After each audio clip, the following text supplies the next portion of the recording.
Welcome to the Lady Up America podcast. I'm Diane Canada, your host, and I am so glad you're here today. Thanks so much for tuning in. I know a lot of us have heavy hearts. I know a lot of us have troubled minds and even some fear over what's happening in Iran, what's happening around the world. But I want to remind you that God did not give us a spirit of fear, but of power and of love and of sound mind. What we want to do in this show is we want to take these scary news headlines, these troubling news headlines, and we want to look at them through the biblical worldview. We're going to get our bearings today. We're going to get our balance. I promise. It's going to be tough. I'm going to warn you ahead of time because we're going to be saying some things that need to be said. They're not easy to hear, but we need to understand from the place of spiritual maturity what we're dealing with, who our enemy is, and how to push it back. And so that's going to give us perspective on Trump's decision to launch this attack on the Iranian regime and what this means for us standing behind Israel. We're going to just look at this from several different angles. And my hope today is when you walk away, you're going to have a much more solid understanding of what's going on and a lot more confidence as you're having these tough discussions with friends and family members, that you'll be more informed and you'll hopefully have a better perspective on it, something to offer to these conversations that has eternal impact. That's my goal for you. Before we dive in today, I want to ask you if you would please subscribe here to the podcast. It helps with the algorithms. It helps other people to discover the show, but it also makes sure that you get a little bell notification so that you won't miss an episode as we go forward. And I hope that you'll continue to want to come back here and grow with me. We're all growing. We're all learning together, and it's my honor to do that with you. All right, I will be right back with our friend Steve Gill to tackle these news headlines. Taking back this house, taking back this town. Mama, don't back down. Just lady up, lady up, lady up. All right, ladies, welcome back. Now, we're going to visit for a few minutes with our good friend Steve Gill. He's the founding editor and publisher at TristarDaily.com. And I just want to say before we bring Steve on that we're going to be talking about some very serious things today. We're going to be talking about this war in Iran. We've got the State of the Union that we just came off of, and I know there's a lot of chatter on social media about that.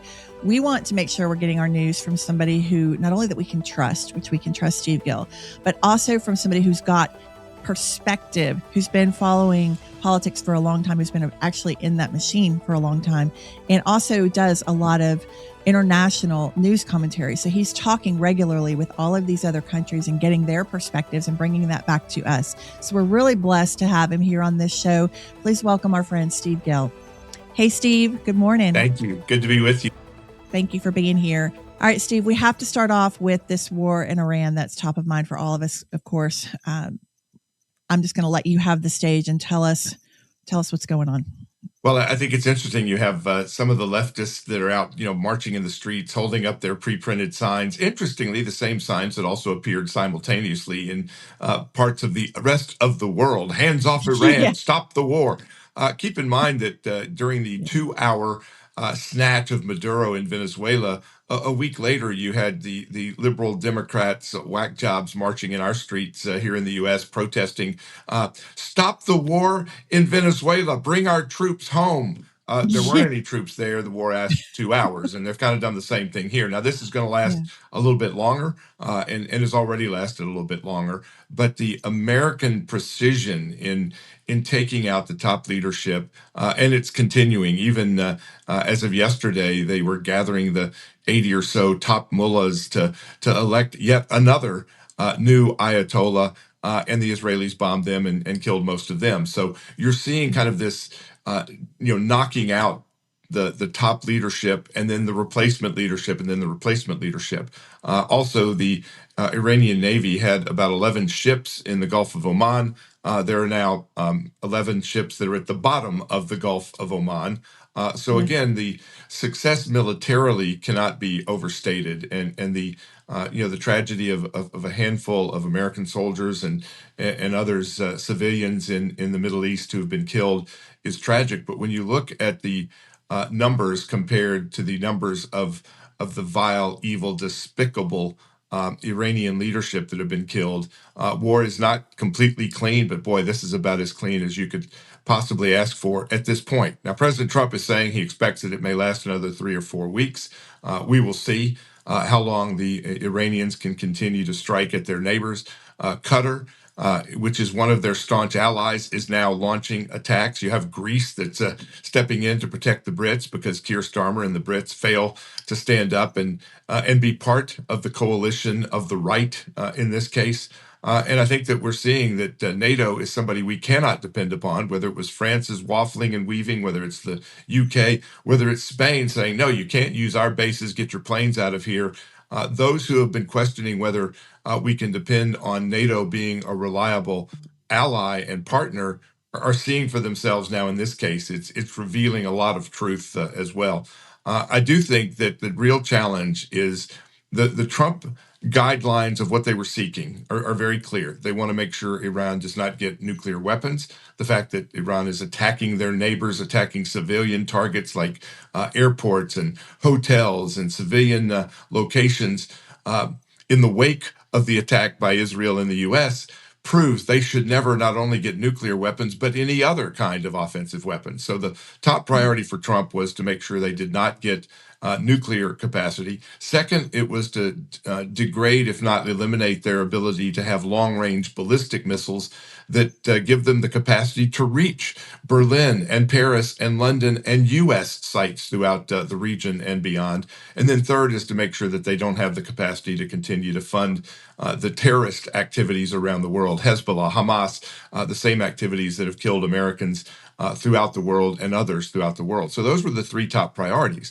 Now, a byproduct of that is regime change. You have to change the folks at the top if you're actually going to change the theocracy that has been declaring war on the U.S. for 49 years. So the bottom line is you're going to have regime change. And to me, that's the real risk moving forward. When the bombing stops, when the military action stops or at least slows down, can the people of Iran take their country back when the bad guys have the weapons, when the bad guys have the rifles and military equipment? And I think that's the biggest question remaining. Can the people of Iran free themselves once they are given the opportunity? They've been given that opportunity, but posters and protests and shouting voices and dancing in the streets don't necessarily overwhelm weaponry in the hands of really bad guys. Now, their guard, the Republic of Islam, that guard, I know Trump was saying that they could lay their guns down and surrender, or he would kill them, basically. So, do you think that they could take out that entire army that's backing that tyrannical regime? And do you think there may be an opportunity for them to arm the citizens, like for the United States or for Israel to arm those citizens so that they can have a fair fight if they don't lay those arms down? I think that's difficult because, again, they're ingrained in the community. I mean, this is a very, very large country of millions and millions of people. So it's not like you can take out one leader and end a war, end a conflict. It is interesting that in one of the areas that is Kurdish territory within Iraq, one of the prisons, they've broken out, massive numbers of Kurdish prisoners in their prison who are being jailed. Kurdistan on the border is armed and is willing to come in and provide that boots on the ground. And President Trump has been talking to Kurdish leadership that can provide a boots on the ground that would carve out their own portion of Iraq that they would have as their land, as their territory, which they've been seeking for quite a while. The Israelis have talked about special forces. We could certainly put some special forces on the ground to help the people of Iran. But I think ultimately, again, just as we had to fight for our independence against the most powerful nation in the world 250 years ago, they have to step up. And again, we depended upon the French. We can't count on today, but we depended on the French to provide us some of the weapons and munitions to get the job done then. And the people of Iran are going to have to depend on that as well. I think the American people have to be patient and understand that there is no clean war. There is no way to end this kind of despotic, tyrannical, devastatingly brutal regime without some sacrifice, without some cost. But when you have 50, 60,000 Iranians being executed in the last several weeks, which the media ignored, when you have women being hung for a wisp of their hair showing from outside their burqa, you're seeing the reasons you have to remove this. And people say, well, we're not supposed to be the world's policeman. If not us, who? If not Yeah. us, who can step up? And if your neighbor is brutally abusing their children and you have to call the police, we are the police because nobody else can do it. But again, look at the coalition that has come together. The neighbors, the Muslim neighbors of Iran who are stepping up, the UAE, Saudi Arabia, Qatar, Bahrain, the others, they are all stepping up because they also recognize this regime, this leadership, this theocracy of brutality has to be brought down. And the people of Iran, the Persian people of Iran, especially the millions who live here in the U.S., deserve better. I'm going to talk in my tea time today about how we have to view this through a biblical perspective. So I don't want to get too much down that trail here with you. But for those people out there that are saying, why should we get involved? Why does it affect us? It affects us in a lot of ways. If we look back at just the American people alone that this regime has taken out over the last 50 years. Could you give people just a quick history lesson, just a quick rundown of maybe just a few of the examples of the ways that they've gotten away with killing Americans and our government did nothing? Well, again, they have, the Khobar Towers where they killed Marines, the Iranian hostage situation in 1979.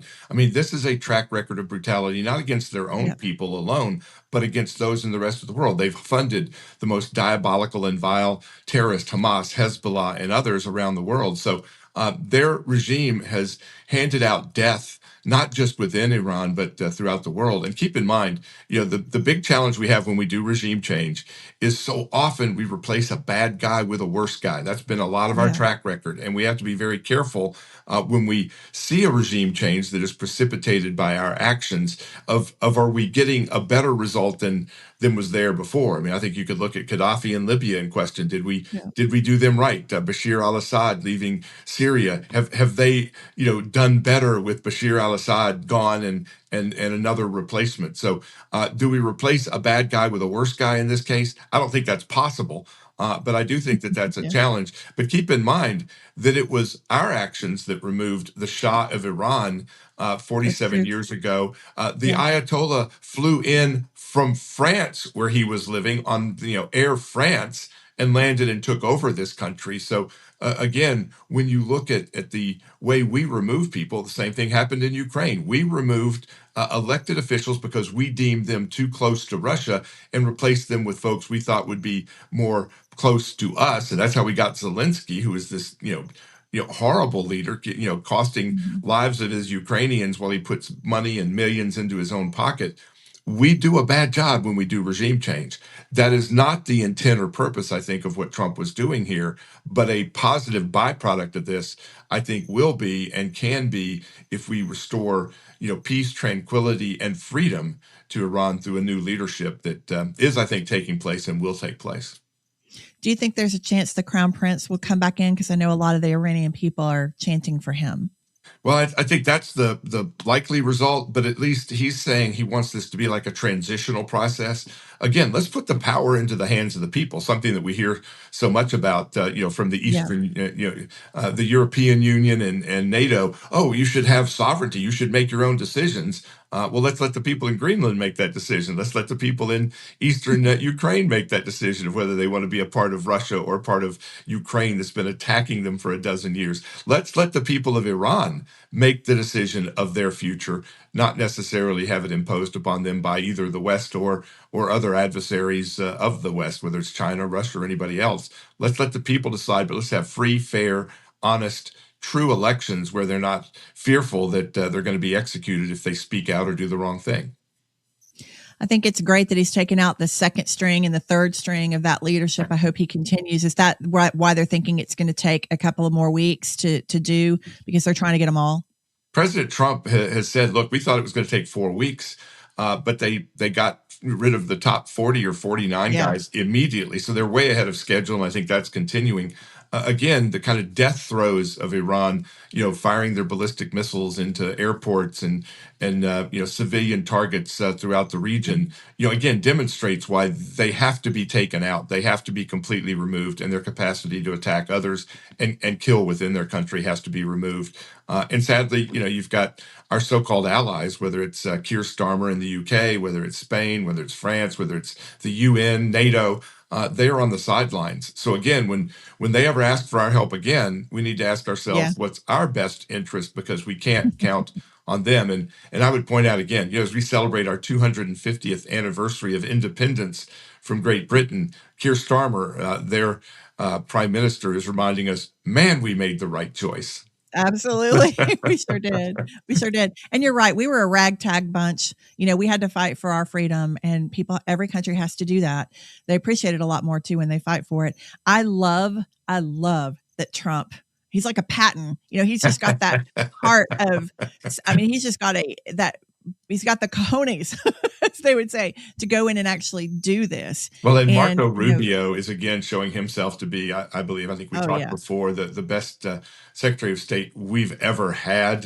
He's navigating so many conflicts around the world. And everybody says, well, Trump said he was going to be the no-war president. It's like, he isn't starting these. This war's been waged against us for 47 years.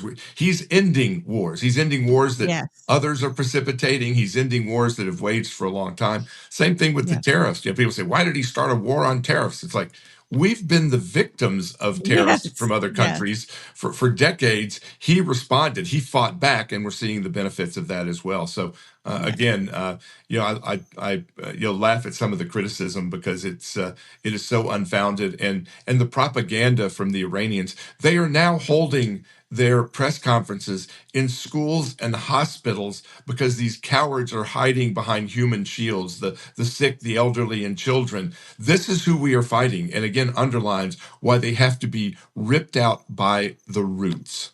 Yeah, they do.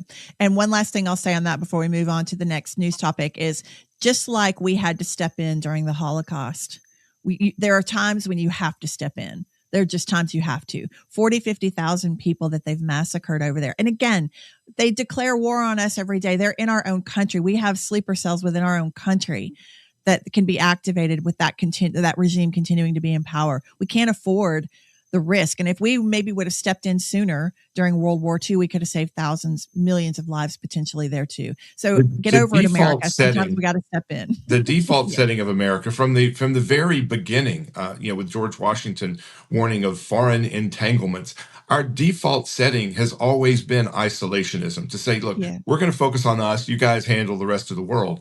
But when we pursue that path, things get worse. And when we have to finally act, often it is more costly in blood, in lives, and in money than our acting precipitously on the front end. And again, we've just got to measure. We don't need to be involved in every conflict and every transaction around the world. But I do think that we have to be careful that our isolationist instincts and those that play to that in the U.S. don't put the world in greater harm, us at greater harm. Again, people can say, well, what's happening there have to do with us? Well, again, the Khobar Towers, Marines were dead. We've had terrorist attacks. We've had U.S. military soldiers killed with the weapons and munitions and money provided by Iran to stir up trouble. So, it does affect us. And if we don't stop it there, it has and will come here again. Yeah, it sure will. It sure will. I am unapologetic about my support about this strike. Unapologetic. And even just as soon as October 7th, they took some of our American hostages. So again, get over it, America. This had to happen. It had to happen. Lady up about it. All right. What's next? The State of the Union. Let's just touch on that for a second. And I know you have some other things we want to talk about locally here, but was that not the best State of the Union address ever? Again, how many times can President Trump, pull the Democrats into taking the absolute wrong side on every issue? It's like they want, men in women's locker rooms, men in women's sports, transgenders to be dictating, the definition of what is a woman. By the way, it's interesting that you have the same on the left who can't define a woman, who will say, we need a woman president. Well, it's like, you don't even know what one is. Let's get real. I think that the president did a remarkable job. And some have said, well, he took a risk when he, challenged the Democrats to stand up if you're more for America than you are for illegal aliens, it wasn't much of a gamble. He knew they would stay seated. They will Yeah, not he stand did. up for America. We're seeing that again in the wake of this Iranian attack on the most diabolical, deadly regime in history. So again, I think he played it masterfully, and it I do too. demonstrated in clear terms right versus wrong, good versus evil, Democrats versus Republicans. Yeah, 100%. And there are some people out there that are saying, "Oh, the way that he did that was cruel, mocking them, all of that." And again, I understand, but we are not dealing with moderates here. We're dealing with, like we said, good and evil. And I know a question that's on the minds of a lot of women that watch this show. They've asked me personally, is there any chance of getting Ilhan Omar and Rashida Tlaib out of office now, in light of a lot of what Marco Rubio is saying? Get people out of our country that support jihad, that support Iran, the radical Islamists, and they clearly do. So any chance we can finally get them out of our Congress and send them home? Removing them from Congress, would be a great first step. Ilhan Omar should be removed, prosecuted, and deported to her beloved 100%. Somalia. Rashida Yeah. Tlaib is a little bit of a different situation. She didn't apparently marry her brother or lie on her immigration process to get here, so she's a little bit of a different case. But I do think that Pam Bondi is thoroughly investigating members of Congress for prosecution. They should be, both in terms of the insider trading, the theft, the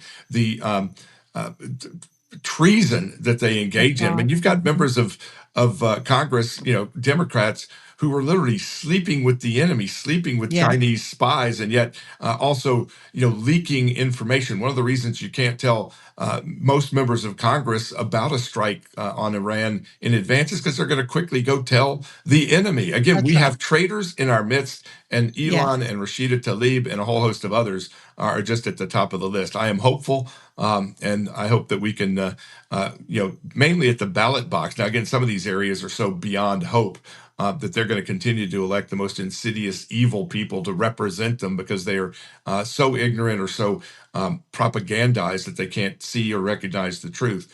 I think we need to keep our focus on not just how we remove them, for their legal transgressions or for their violation of immigration laws. We have the power at the ballot box in November to remove a lot of the worst, and we have to focus our attention between now and then. Some of it means cleaning out the House in the Republican side during our primaries coming up. But in November, we have to take control of the Senate and the House in a way that gives us a margin to actually get things done versus a 2 or 3 seat margin in the House and the Senate that makes it very difficult to actually pass what the American people overwhelmingly want. The SAVE Act is a prime example. Showing a photo ID when you vote. The American people overwhelmingly support this, 84%, 75% among African Americans and Hispanics, and yet we can't even get a vote in the Senate straight up. You can't get any Democrat to actually side with the American people on such a black and white issue. So we have to win at the ballot box to clean house again in the Republican side, and to make sure that we definitely remove so many of these Democrats that are not willing to vote for America, not willing to stand for America, whether it's in the State of the Union or in reality. We have to do our work, and that's on us this November. Yeah. And again, just to reiterate, ladies who are watching, that it's not normal in a midterm election for the same party that's in power to remain in power. Very few times over the last 100 years or so has that happened. So we just can't take for granted that because Trump is in there and doing so well that we're going to automatically have the midterms. We're probably going to have a bigger fight on our hands than we think. And they're going to take this, Steve, they're going to take this Iran war because a lot of people are against the war. They're going to take that and they're going to run with that. It's going to be a head to head. I think there's a lot of fodder on both sides that's going to really sway people one way or the other. And we just can't take for granted. So we absolutely have to get out and vote. If there was ever a time, and I feel like I say this every election, if there was ever a time we needed to get out and vote, it's now. But the evil is ramping up and ramping up. It's just getting worse and worse every election. They don't want the SAVE Act because they want to cheat. They want to continue the cheating. One of my uncles pointed out years and years ago that we just have to make sure we tell the truth louder than they can lie. And it's hard because they lie very well. They lie with complete, straight faces, and the media helps them. So again, we've just got to work hard, shows like this and others, to communicate the truth and not be afraid to communicate the truth, because they will lie like the lion dogs they are. That's right. They are. They sure are. And then at the local level, quickly, I know we've got a lot happening in our state house. So you want to touch on that real quick? Yeah, with the announcement last week that Lieutenant Governor and Speaker of the Senate McNally would not run for re-election, here coming very close to the qualifying deadline, that creates a couple of dominoes falling. First of all, there'll be a battle for his state Senate seat over in Anderson County, parts of Knoxville, and parts of Loudoun. And there are a couple of folks, Stacey Campfield, a former state House member, Jimmy Matlock, a former state House member, Rick Scarborough, a current state House member, have all indicated that they are either looking at or plan to run. So there'll be a battle for his state Senate seat. And that'll be interesting to watch. You'll have a second state Senate seat that may be up for grabs, one here in Middle Tennessee. Bob Real, who is the mayor of Dixon County, is considering running against Kerry Roberts, the incumbent Republican state senator. That primary will happen in August. Real has not announced for sure that he's running. He's pulled a petition. He's gathering the signatures to make the decision between now and the qualifying deadline. But you could have two between Roberts and the vacant seat of Senator McNally open up, which again, Republicans have a 27-6 margin in the state Senate. So it'll be a Republican speaker, a Republican lieutenant governor. In Tennessee, the speaker elected by the state Senate is also the lieutenant governor. So you're going to have that spot open up, and you're going to have two possibly new members of the state Senate on the Republican side that will have their chance to vote in that. It is a secret vote. The members of the Republican caucus will pick their choice to be the next speaker, the next lieutenant governor, and it'll winnow down. If you have 4 or 5 people running, they have a first vote.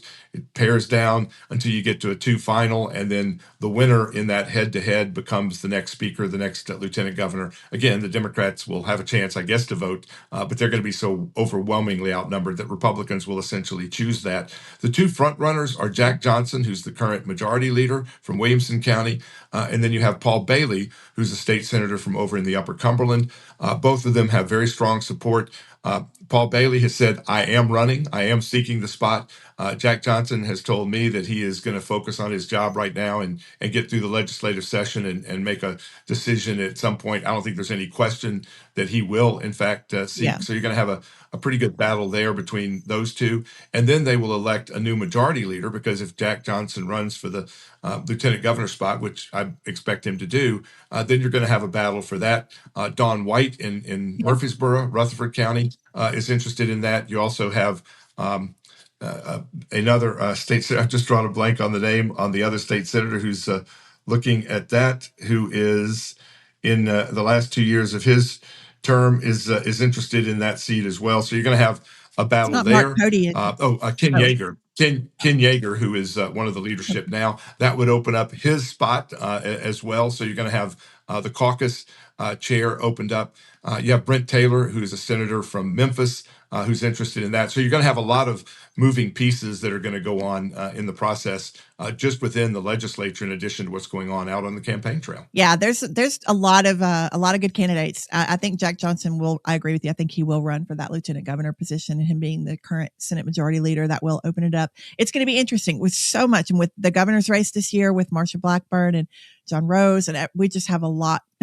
And I think Tim Burchett might jump into her. I know he wants her seat if she comes out of the Senate. Yeah. He wants to be a senator. And in fact, I'm going to be seeing Tim a few times over the next week. I'm speaking over in Putnam County at their Reagan dinner on the 14th. I'm involved in a couple of events this week where Tim Burchett's going to be around. He's moving around the state. He's elevating his profile to lay the groundwork to hopefully get that appointment if Marsha is successful. The underlying thing to watch also is there are concerns that if Marsha gets elected governor, she's from Williamson County, and Jack Johnson seeks the lieutenant governor spot, the speaker spot, both of the top spots in the Senate and in the governor's office would be from Williamson County. So there are some around the state thinking that puts too much power into one county. That's going to be talked about some. That's going to be something that operates kind of below the surface. And keep in mind, the vote for the Speaker of the Senate, the Lieutenant Governor, is by secret ballot. So Lamar Alexander joked years ago when he was seeking the Senate Majority Leader post that he had to write 53 thank you notes for the 47 votes he got that was just short of what he needed. So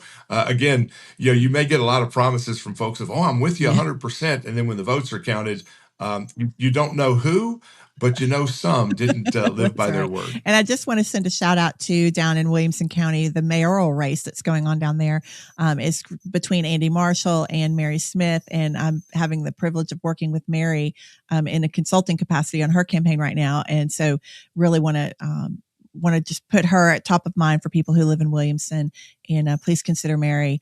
She's been the current commissioner there already, and she already knows the job. She can hit the ground running on day one. And so, and she really is very qualified. She's owned a small business. She's also worked at the corporate level, at the highest corporate level. So currently working, consulting at Nissan right now, project management. So she's got the chops and she's got the heart. Strong Christian woman, a lot of roots in Williamson County. So pulling for her down there too. We talk so much about the national level, about presidents and senators and members of Congress. But again, you make a great point that county mayors, county commissioners, city council members, school board, that's where the rubber meets the road. If we want to look at where is the most impact somebody either as a candidate or getting involved in a campaign that you can have in your community, those are the races that you can actually impact more than who's going to be in the White House next, who's going to be the next U.S. senator. You can impact those races as a candidate and certainly as a contributor and as an activist. And I encourage folks, keep it local, stay focused on where the real power is that's in your hands. I mean, you're not going to run into your U.S. senator at Kroger's or at the local bank very often. You will run into your state house member, your state senator, your city council member. You can grab their ear then and make sure they listen to you. So stay focused on the local And Mary's races. race is May 5th, by the way, for the primary on that. So vote Smith on the 5th. I'm going to plug her. I'm happy to do that. So much going on, Steve. Wow. That was a lot to cover today, but man, I'm so glad that we were able to get through all of that. Thank you so much for your perspective. Steve Gill, you can find him and follow him at tristardaily.com. He's as I mentioned, the founding editor and publisher there. We can trust him. Please go to tristardaily.com and get all of your news there from Steve and his team. Thanks so much, Steve. I'll see you next week. Talk to you then. All right, ladies, welcome to Tea Time. It's just going to be you and I today. We're going to take a deeper dive into this war in Iran. And I want to explore some of the viewpoints that you've been sharing with me. And I want to definitely share mine with you. And let's see if we can take the news headlines that we just went over with Steve and now start to frame that from the biblical lens, from the spiritual lens. This is so important. And that's the biggest goal of this show is how do we take what's happening in the world and make sense of it from the spiritual side? Because we're going to have tough conversations with our friends and with our family members going forward about this war. And we need to be equipped. We need to be informed. And we need to be coming at this from a place of confidence and not wobbly, because this is a chance to influence the people that are in your household, the people that you work with, the people that are in your sphere of influence. So that's my goal here today with our tea time. All right. Now, all of the reasons that Steve and I were just talking about, all of the justifiable reasons politically, for us to be involved in this war, I stand by those wholeheartedly. But we really can't understand what's going on in the Middle East if we don't understand the biblical history behind what's going on. If we look at this Islamic Republic of Iran, as they call themselves, the Ayatollah Khomeini, the terror proxy groups that they support, Hezbollah, Hamas, all of these groups, they're bloodthirsty tyrants. And the one thing that they chant over and over again is death to Israel and death to America. I mean, they call out not just war on us, but they want our annihilation. They want Israel to no longer exist. And they want the United States to no longer exist. They want to conquer us and wipe us as a species off the map as Christians. Now, what would drive that kind of hatred toward Christians and Jews? Because you don't see them going around in other countries trying to obliterate other faiths. It's just Christians and Jews. They don't have a problem with Buddha. They don't have a problem with any of the Indian gods. They don't have any problem with Native Americans. They don't have any problem with any of that. It's just Christians and Jews. So if we look at this through the biblical lens, what drives that kind of hatred for Christians and Jews? Of course, it's the spirit of Antichrist. Now, the actual Antichrist is not on the scene yet, and he won't be on the scene until after we're raptured and the tribulation starts to take place. 3.5 years into that tribulation, he will try and take a seat on the throne and the temple and all that. That's going to come later. But the spirit of Antichrist is always here. In other words, it's that hatred that's being driven straight from the pits of hell toward Christians and Jews. They call us the big Satan, and they call Israel the little Satan. And again, the enemy, his tactic always is to take what God did and twist it, right? So because we are the ones supporting our faith, our spiritual, our Christian faith, to turn us into calling us the big and little Satan is just so typical of the enemy. All right. But we need to understand that it's the spirit of Antichrist that's driving them. It is a bloodthirsty vendetta that Satan has against Christians and Jews, and they are not going to stop until they achieve their objective, which is to annihilate Israel from the river to the sea. Again, taking what God said in the Bible, promising to Abraham, the covenant that he promised to Abraham to give the Jewish people all of that land, the promised land, from the river to the sea, right? From the Euphrates River all the way to the Mediterranean Sea or to the Nile. All that whole area that was supposed to be Israel's. They've already reduced when Israel was displaced after the destruction of Israel, when Nebuchadnezzar came in and the destruction of Israel, and they were scattered to the four winds, basically. When God promised in the Bible that he would bring the Jewish people back to their promised land, back to the land, that happened in 1948, in May of 1948. Before they were returned back to their land, you can remember this is during the World War II days, right? This is just after World War II ended, when at that time the British had control over that territory. Those nations and all got together. They agreed after the atrocities of the Holocaust to give the Jewish people back a safe place for them to live and thrive. And there was a lot of sympathy going on for the Jewish people during that time, and rightfully so. Again, that spirit of Antichrist that was prevalent during the Holocaust. Hard at work. The enemy was hard at work at extinguishing Jewish people. Well, when they were given their territory back in 1948, it was just a fraction of the territory that they originally had. It had been cut up and, divided up by a lot of those Arab nations, by the British people. There was a lot of sectioning of Israel that went on during that time, but at least they got some land back. And God prophesied that in the Bible. They talked about how that God would bring his people from all around the earth back to their promised land. And that prophecy was fulfilled in May of 1948. So they've come back into this land now. They're surrounded by Arab countries that hate them, and yet God has protected them. They regained their sovereignty. There was a war where they had to actually fight for that sovereignty. They won that war, and now God has blessed them. They have thrived all these years now. They are they're leaders when it comes to all kinds of irrigation systems, technology. They've got that dome, that iron dome, right, to protect them from a lot of the missiles that come in. And they're using some new laser technology now. They're a big exporter of agriculture. I mean, they have thrived because when they were returned to that land, it was barren. Like it looked like, land that nobody would want. But God blessed it. He really turned it back into that land of milk and honey, and it's flowing and thriving now. So you've got Iran, who believes that they should be annihilated. He wants a mass genocide of Jewish people, the leaders of Iran. And all these proxies and all that, they try to carry this out, right? And this is why they want a nuclear weapon. They want to wipe Israel off the map once and for all. We're told in the Bible that those who bless Israel will be blessed, and those who curse Israel will be cursed. We as a Christian nation, and yes, we absolutely are a Christian nation. We were founded in faith. We came to this country, fought for our freedom, and achieved it, a ragtag bunch like Steve and I were just talking about. We achieved that freedom in 1776. We are now at our 250th anniversary in America that we're celebrating this year. We have always had a covenant with Israel. We've always had a promise that we have tried to uphold with Israel to have their back, because that territory of Israel is sacred ground. Now, are all the Jewish people in that area following Christ? Nope. Is there a lot of secularism in that in that country? Yep.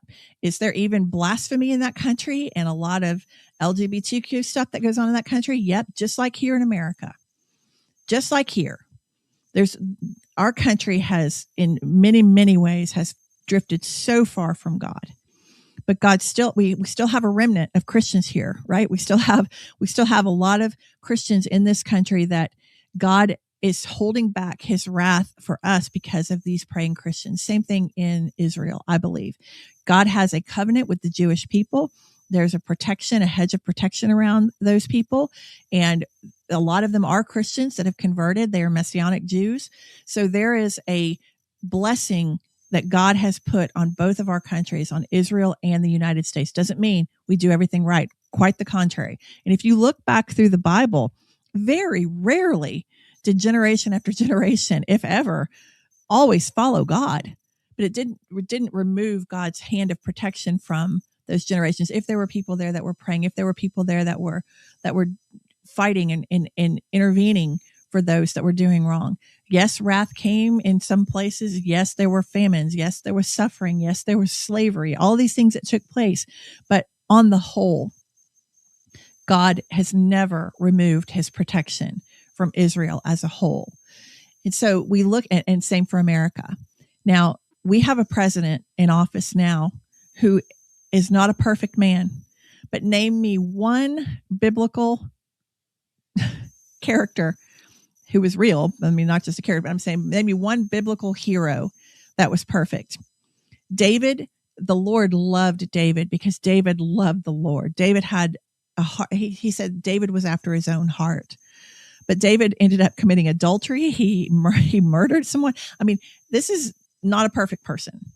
Look at Moses. He had murdered someone. Moses was a chicken in a lot of ways. Moses was not a perfect man. There were a lot of people that God used in the Bible to accomplish his will that were imperfect. In fact, that's all there was. None of us are perfect. Only Jesus was perfect. So God is using Trump now, an imperfect man, to carry out his purposes in the world. Now, Trump, I believe, is doing his best to follow God.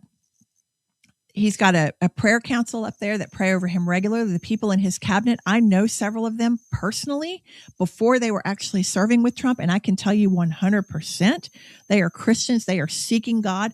Again, not perfect people, but they're trying. By God, they are trying. I don't know if y'all saw my picture I put up on social media of them praying all in a huddle, the whole cabinet in a huddle praying before the State of the Union last week. I'll take that ragtag bunch that's seeking God all day long before the demonic Democrats that are vying for power constantly in Washington. So all of us fall short of the glory of God, but by God, they are trying. They are trying. So we know that Trump is making very calculated, very careful, and very prayerful decisions about when and where to strike.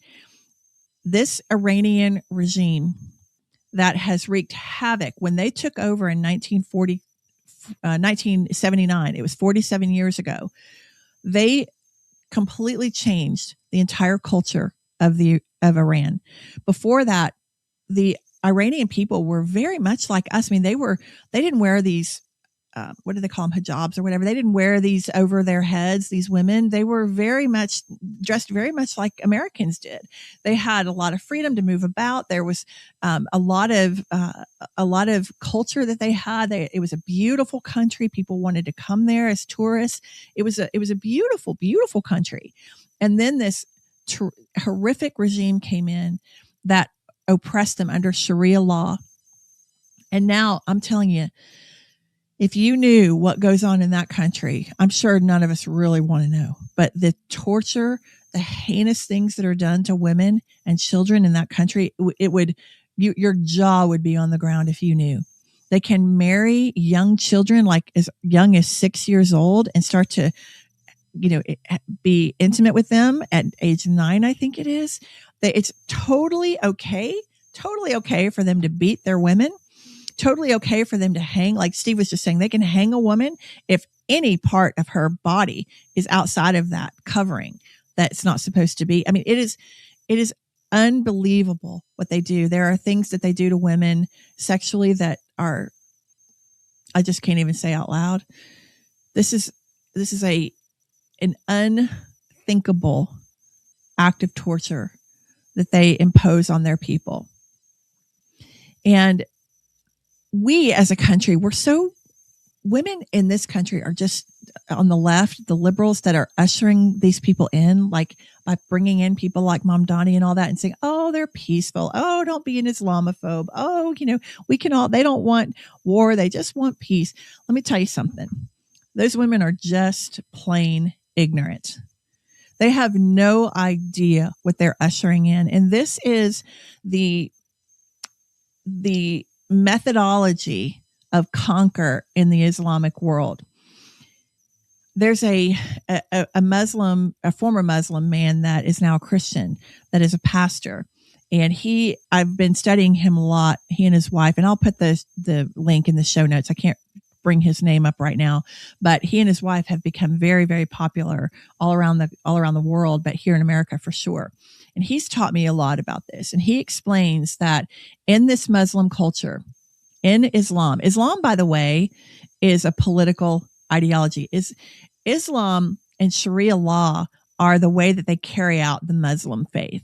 That's the way I understand it. So he said that if you are a true Muslim and you follow the rules of Islam and you are a supporter of Sharia law, which is their governing system, then basically what you're saying is that you agree that anyone who does not worship Allah, which is Muhammad's God, right? Anyone who does not follow Allah must die. And they call people who are not in their faith worshiping Allah, they call them infidels. So anyone who is not willing to convert is an infidel and they are to be killed. This is what they believe. So he says that in America, if you come across someone who claims to be Muslim and they're peaceful and they're really not all about that whole ideology, then he said they're either not really a Muslim, they're kind of lukewarm, they're not really a practicing Muslim, or they are covertly posing as peaceful because they know that they quietly start infiltrating in all these places around the country. And then as they start to marry and have children and populate and all that, when they get to a certain number where they feel like they can actually take a city or take a state or take a country, then that's when the Sharia law and all that stuff starts showing up and showing out. Now we're seeing this in cities and states in our country right now. If you've looked at Texas and you look at the number of mosques that are in Texas alone, they're choosing very specific cities, New York, Texas, Minneapolis, Chicago. They're choosing very specific cities to start this takeover because they know that those are coveted cities. If they can get those cities and states, then they can take America. And now Americans are finally waking up to this and they're seeing it. Well, this is all driven by that same spirit of Antichrist, that same crap that's coming out of Iran. Okay, so this is why it matters to us. When they have declared war on Israel and declared war on America as being Christians and Jews, that's not something that you just sit back and say, well, it'll probably never happen. They won't get a nuclear weapon. They don't really mean it. Don't be, phobic. You're an ignorant person if you're sitting back and you're saying that. And I'm not trying to be ugly. I'm just trying to tell you how it is. That's a willful ignorance. If you know this much about the Bible, then you understand the spirit of Antichrist and you can recognize it. And you can understand that we push that evil back with our faith and sometimes with force. There's nothing in the Bible that says that God's all about kumbaya and group hugs, as Pastor Alan Jackson would say. Have you read Ephesians? Do you understand when that God says you need to put on all the armor of God, the spiritual armor? Because our war is not against flesh and blood, but against principalities and powers and spiritual rulers of the air. This spiritual battle is very real. So you can't just cherry pick out the parts of the Bible that make you feel good and ignore the rest. This is all part of living on this fallen world, on this fallen earth. So we need to wake up and we need to understand who our true enemy is. And just like I mentioned with Steve, just like pushing pushing ourselves into the Holocaust and rescuing those people that were being killed by the millions over there, the Jewish people. We had an obligation to step in and rescue those people. We have an obligation to step in and rescue Israel. We have an obligation to step in and rescue the people of Iran when they're being slaughtered by the tens of thousands over there. I don't know how you can call yourself a Christian and sit back and be okay with that. Same way, I guess, that a lot of Christians in America can sit back and watch the mutilation, the killing of 60 million babies in our country and go, oh, it's not my problem. Oh, no, those days are over. As a Christian living in this moment in history, we are not okay with that. We cannot be okay with that. We cannot sit back and say, it doesn't affect me, so I'm not going to worry about it. That's spiritually ignorant. So lady up about this. This war needed to happen. This was a direct attack that was very surgical. Like I said, we've done everything in our power to minimize the unnecessary casualties of this war. They've been very, very strategic, very careful to not hit civilians, to be so protective of the Iranian people. But it absolutely has to happen. We cannot sit back and let them annihilate the Jewish people in Israel. And again, go back and watch my episode that I put up about the Huckabee and Tucker Carlson thing. I think I did that last week. And we can dig a little deeper into that. And I welcome your questions, but I am unapologetic about us having Israel's back. You know, Jerusalem is where God, when Jesus returns for us, which I think is any minute, I think the rapture is any minute. When he comes back for his church, he's going to put his foot down on the Mount of Olives. That territory is Jesus. That is coveted, holy ground over there. We have to protect it. That's where Jesus is going to put his foot down when he returns. And eventually, after the tribulation is over and we come back in his second coming, when he comes and we come with him on those horses and we come back and he's going to rule and reign for 1,000 years, it's going to be in Jerusalem. So it's not like the Jerusalem and the Israel of the Bible is not the same Israel and Jerusalem of today. It is. It absolutely is. And these Jewish people that were scattered, their lineage, they belong in that promised land. Again, they don't do everything right. Again, they're sinners. They're sinners here. But God's hand of protection and faith is on both of our countries. We are intertwined. And I'll give you proof. If we weren't, then why would the Iranian terrorists say death to America and death to Israel? Why would we be intertwined in that threat? Why do they call them the little snake and us the big snake? Just even the spirit of Antichrist knows that we're connected.